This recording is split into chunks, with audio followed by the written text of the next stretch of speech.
Political Podcast. I'm Jeff Pender. We're coming to you again from our new studio in downtown Jackson at Mississippi Today. And I have today as a guest, no stranger to this program, our very own Anna Wolfe. Anna, hello. Thank you. Glad you're here. Anna is our Jackson editor, but she's here today talking about a topic that predates that somewhat. Anna is also a Pulitzer Prize-winning investigative reporter, and this you'll have to put that hat back on for this. Sure. This perhaps.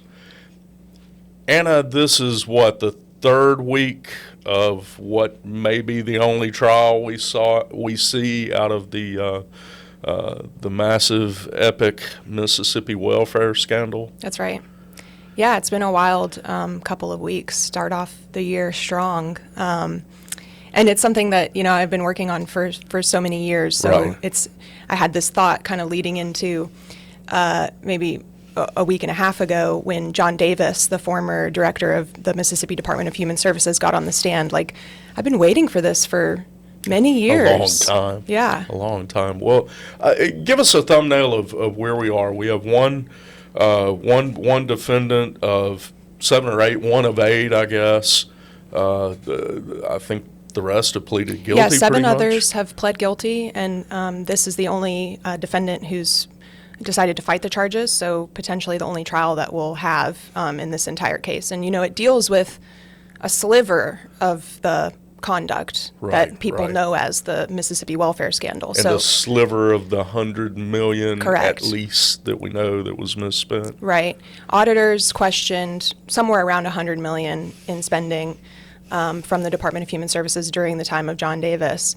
And this case deals just with $3 million that a former WWE wrestler received. Yes. Tell us now who is on trial. Yes, so Teddy DiBiase Jr. Is the man on trial. He is the son of, I guess you might the remember. $1 million man, yes. Ted DiBiase, the $1 million man, famous heel in WWF wrestling. And Teddy, his son, had, along with his brother Brett DiBiase, had gotten really close to the director during his tenure, and they were working together essentially to, from their perspective, bring things like leadership development training. There was some programs designed to assess the food needs of needy Mississippians.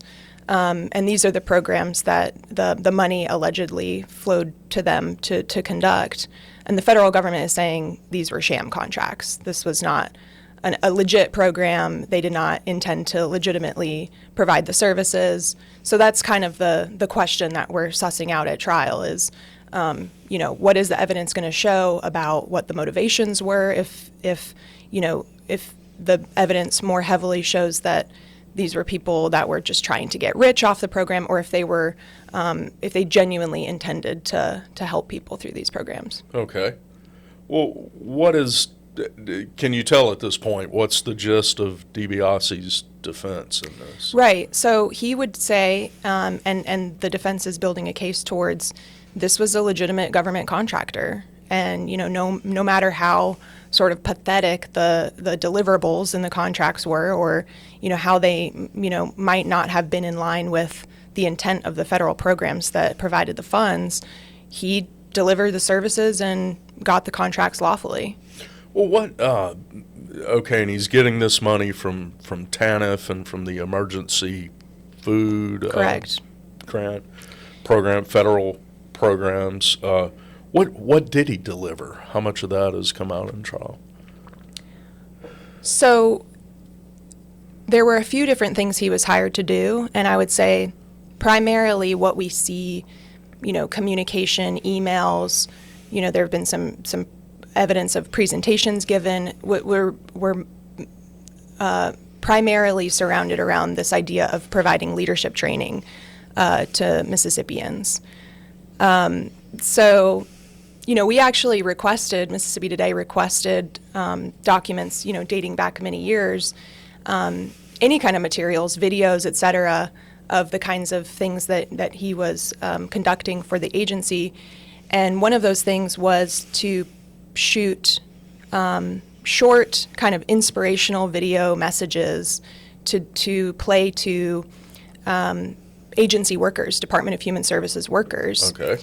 At trial, we learned from John Davis that he said that this kind of motivational training was necessary because he had been hearing from the governor, his boss at the time, Governor Phil Bryant, that the agency workers were delivering poor customer services to clients coming to the agency.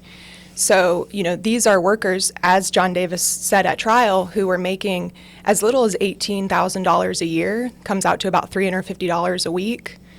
Under Teddy's contracts, I kind of just did the math. So for the work he was doing to motivate the agency workers, he was earning roughly $30,000 a week. A week, right. Correct. That jumped out from a couple of your reports when I read them.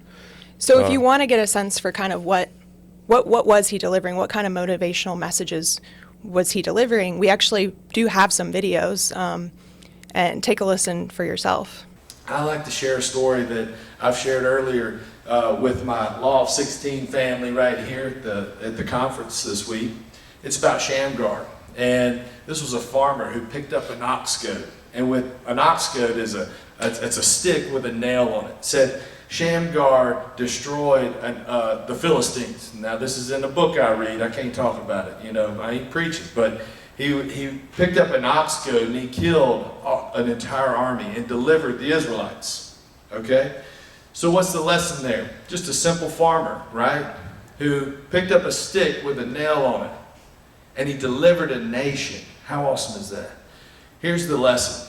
Start now. Okay? Use what you got. Do what you can. We know that we have issues in our offices. Maybe the printers aren't working. Maybe somebody's got a negative attitude. But that doesn't mean you have to have a negative attitude, does it? You can respond in love. The printer doesn't work. I'm sorry. Guess what? Don't let that affect you. Don't let that come into your mind and drop seeds of just frustration and anger and bitterness. You mentioned that kind of at long last you've gotten to hear testimony under oath from John Davis, former director. Who is John Davis? That's a really good question. So, I think early on the stand, prosecutors, at one point, the prosecutor said, the $1 million question, why? Why did you do it? Why were you pushing all of these funds to these wrestling friends of yours? And I think, he answered by saying that he didn't have any children, he wasn't married, he didn't have a lot of friends, and that he was getting something out of this relationship, this working relationship with these wrestlers, and that he loved them, that he really loved them. So a lot of the trial has been the prosecutors and defense showing messages to the courtroom that really show this very intense relationship between these three men. John Davis has described it in one of two ways. Either he was sort of a brother to these folks, or even kind of like a father figure. So there was intense, passion there, and that's kind of how he explains it. But I also think, to your point, like the $1 million question might be, who is John Davis? Right. It hasn't really made a whole lot of sense, I think, to the average person that you would go to these lengths for this type of relationship. It's interesting because, and I'll play another clip, this idea of the importance of the self really comes through in a lot of the material that they were drafting and putting out into the world. I mean, it had very heavy religious undertones, but this idea of self-help and becoming a better person and knowing yourself was a message that they were putting out. And so for us to really not still know who John Davis is kind of ironic. Just listen to what he said at one of the celebrations that the Department of Human Services put on for their employees. If we don't know who we are, if we haven't mastered self, we will never, ever the master's plan. If I recall correctly, John Davis has pleaded guilty and he's awaiting sentencing. Is that? That's correct. where So he he's testifying at trial right now as a result of his plea negotiations. He is cooperating with the prosecutors in this case. And again, you think this will be the only criminal trial we see? Is this it? And the question I can't help but ask: has this case been run to ground? Right. I mean, you have dug into this more than anyone out there, I believe. Yeah, I mean, I think that's the big question. It's been kind of the mystery throughout this whole case: is how was the investigation run from the very start, and was it run in a way that the public could see that all parties were being held accountable? To your point, during trial, there's been, especially during the John Davis testimony, there's been, questions of all kinds of government shortfalls that occurred that allowed this to happen. The way that audits are run, sort of not capturing what's really going on at these agencies. The role that many lawyers at these agencies play, who are supposed to be reviewing and signing off on these types of agreements. But certainly, probably more than anything else, John Davis has constantly talked about the role that his boss played. So he said very clearly that he was attempting to please his boss throughout his time at His DHS. boss being? His boss, when he was director of the agency, when these actions occurred, was the former governor, Phil Bryant. Okay. I think I counted, it's at least 30 times that has been raised. And it's, for example, in the last story that I wrote, when he talks about the faith-based initiative that he hired the wrestlers to carry out, this was a function that his boss wanted to see happen. Via he an says, initiative from Donald Trump correct, at the time, yeah, right? that it was a federal, during Trump's first term, that he kind of initiated and that the governor wanted to see carried out in Mississippi. So, you just see where John Davis is taking the things that he wants to do and fitting them into the purposes that the governor would like to see carried out. I know from your past reporting, things I've read that you've written,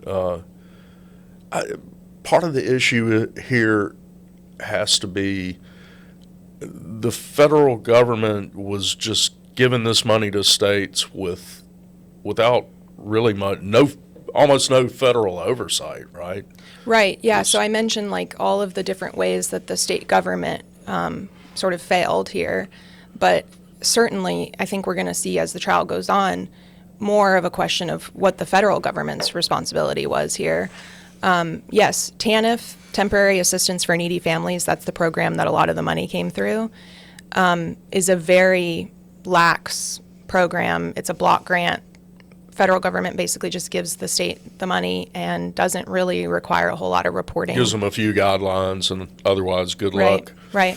Yeah, there was a moment, I think it was during the opening arguments, that I felt like I was just having this unique experience in the courtroom, because the prosecution said something to the effect of, this was a program, these were dollars that were supposed to be serving the needy. And that actually gave me pause, right? Because I know that reading the federal code, the federal regulations, that all across the country every day, a lot of this money is spent on things other than serving the needy, legally, allowably.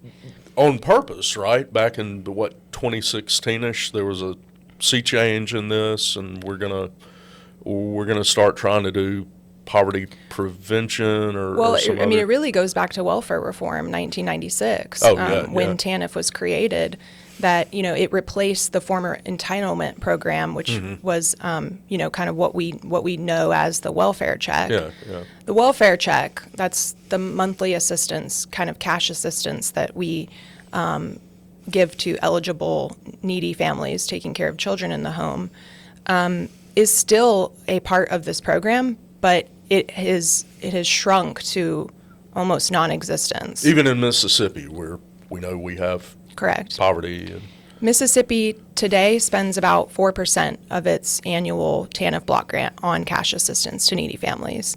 The rest of the money is spent in a large way just to kind of plug budget holes in other agencies. So if another agency, for instance, Child Protection Services is one big one that gets a lot of the money, can kind of say that what they're doing serves one of those TANF purposes, then it's okay for states to use the money to just transfer to those programs. So the majority of the money in Mississippi is not being spent on direct assistance, but on other things. You mentioned the governor's name coming up quite often. I know early in this trial I read your report that there have been 80-something potential witnesses listed. Yeah, that's right. That was Is there kind a of, potential for the governor or anyone else we might know to be testifying? yeah, the governor was on the witness list. This was a list that was read aloud during jury selection, so trying to see if any potential jurors knew anyone. And they read out a list of 83 names. So I certainly am under no illusions that all 83 of those people will be called. But the governor, former Governor Phil Bryant, was on that list. State Auditor Shad White was on that list. You know, you've got lots of current or former DHS employees. Bob Anderson was on the list. He's the current director of DHS. So really just a who's who that, we don't necessarily know if or when those people are going to be called. Right. Something a lot of people might conflate, I think, in addition to this, it's a criminal trial. There have been people who have pleaded guilty, but there's also a civil case still That's ongoing. right. Yeah, and so it's kind of interesting to see how these things interact with each other, right? The civil case has been going on since 2022. There hasn't been The a trial. state trying to get some of this money back. Correct. DHS is the plaintiff going after a few dozen defendants, people who received the money, people who inappropriately funneled the money according to DHS or alleged by DHS, and that case has just been kind of dragging on for quite a while, and there has not been a trial scheduled. Okay. Again, any indication? It sounds like you kind of feel like, and I've heard others say it too, that beyond what we're seeing now, the feds are done with this. I know we don't know that for sure. But, Right. Might they go after any other folks or cases? So all of the people who have pled guilty so far are awaiting sentencing, and typically from the public's perspective, that's kind of the best clue to understand where they're at. If people haven't been sentenced, then you kind of assume the investigation is Something's ongoing. going on. Now that obviously interacts with this trial because many of those people could be called as witnesses, and so that's where this trial kind of could be the signal of the end, the beginning of the end, for those folks who may be facing sentencing after this trial is over. And I think then we'll know pretty clear whether a federal criminal investigation is ongoing. Where do you think we are in this trial? Do you think it could go on for weeks on end? Yeah, I think that they said during jury selection, and this has just been in my mind, something like, up to 3 weeks. Well, we're going into week 3, and that's not going to happen. Still going strong. So, it's hard for me to anticipate. John Davis is a star witness in the case, and he's on the stand right now. I think he's going into his 4th day, maybe, tomorrow. So, yeah, we'll just have to see. Okay. Well, thank you for this update, and obviously we're going to have to get you back either either for another update if this goes on, or if there's some conclusion to this. And thank you for all the good work you've done on this over many years. I know. Thank you. I know. So appreciate anyway, it. Yeah, if anyone has any questions, I get questions a lot. Sure. People emailing, wondering what's up with it, and obviously don't have all the answers for what the feds are doing, behind closed doors, but I'm happy to give any background that I can. Okay. Well, thanks, Anna. Thank you. Thank you for watching this video. Be sure to subscribe and hit the like button, and go to MississippiToday.org for more news.